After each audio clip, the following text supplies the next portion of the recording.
What we have today is I'm wearing a dressy dress. It's for a special event. We're having a gathering of friends here in the garden today. So I am wearing green and black plaid. The shoulders are what you called a jockey, and then the waistline here is a basquine.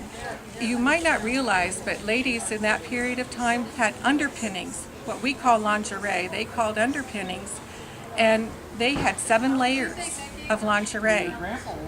First they would have a chemise, then over their chemise they would have one petticoat, they would have a corset, and over the corset they'd have a corset cover.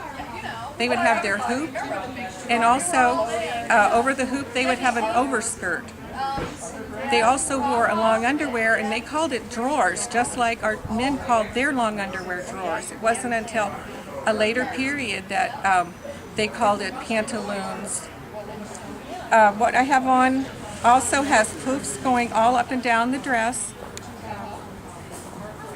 This dress also has a ball gown bodice, so it could be worn to an evening event. Let's see. Women also liked a lot of jewelry during that period. The earrings that they wore were always a drop earring, and it also had a hoop going through the ear. It's called a shepherd's hook. So the earrings were dangly. They wore a hat. Younger women wore a hat like I have on today. But for church, they would wear a bonnet.